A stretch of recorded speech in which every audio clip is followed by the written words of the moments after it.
These episodes are brought to you by a massive fire-breathing dragon. Episode 20, Barbara Gordon. Every Batman needs a Batgirl. What? Oh, come on, man! Oh, no, not like that. I mean, she's his best friend's daughter, for goodness sake. Bruce Wayne has way more class than that. All it takes is one bad day.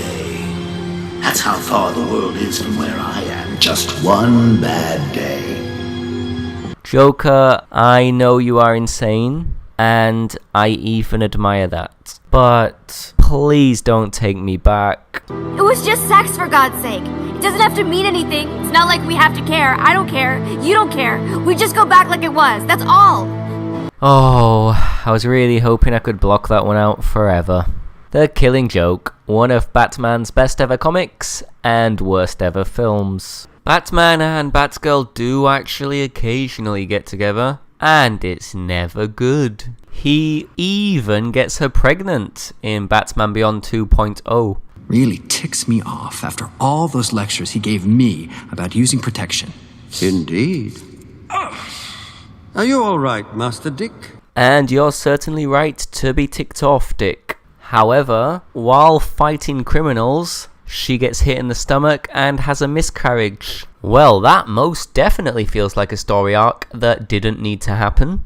Anyway, let's move well away from that, and instead talk about one of her best appearances as Batgirl. Time to get into Batgirl Year 1. So in the beginning, she's trying to find her purpose in life, and even wants to join the police. However, her dad's not having any of it, stating that one cop in the family is enough. I'm kind of behind Jim on this one, to be honest. After all, would you want your child joining the police force in Gotham? I don't know the official statistics, so I'll just make them up. I'm going to say that a police officer probably dies every 7 minutes on average in Gotham. Nobody wants their child to be a part of those kind of statistics, do they? Sometimes tough love is just the best kind of love. This is my city too. I'm not putting my daughter in danger. Your daughter's the only one who can help you. What I wouldn't do,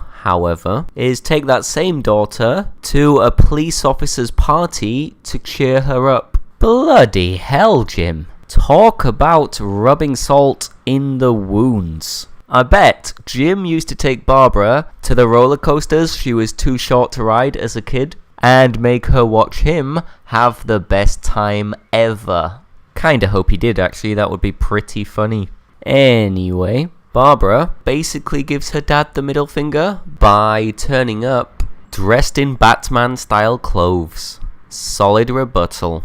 Unfortunately, before she had time to get all batty up in her dad's face, Killer Moth shows up, hoping to kidnap Bruce Wayne. But yeah, Bruce is just like, Moth is not gonna outsmart a bat anytime soon, and escapes. Try again, Killer Moth. With pleasure. This interruption obviously sets up a nice opportunity for Barbara. She chases after the moth that kills, only to be confronted by Batman, and he is far from impressed by her outfit. To be honest, he really ought to avoid going out at Halloween, if other people in Batman clothes offend him, because there are Batmen everywhere on that day. Halloween is the only time of year you'll see Batman and Iron Man having a beer together. Batman is not so convinced by Barbara in the early days, and while he watches her train herself, swinging from building to building and that, he decides to slice her rope with a batarang. Yikes. Simply to make a point about how flimsy her rope is. She's a bit annoyed by this, and rightfully so, I would say, and gives Batman a bit of back chat. Arguably a bit overconfident for someone who's just had their rope snapped.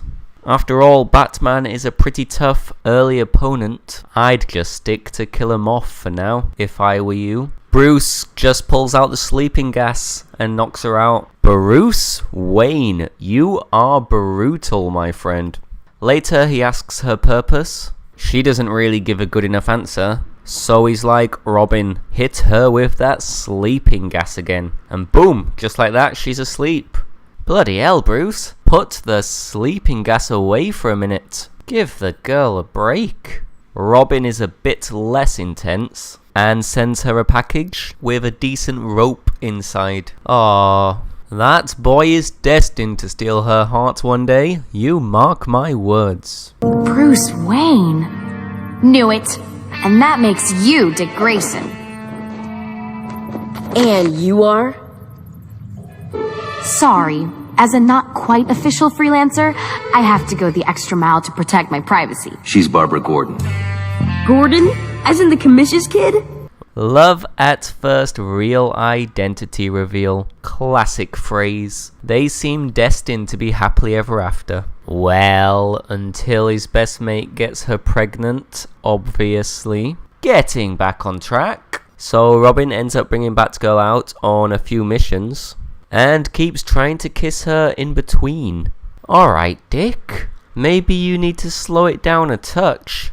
And maybe you need to go Master Dick. Whoa, potty mouth. Thanks, Alfred, for stepping in.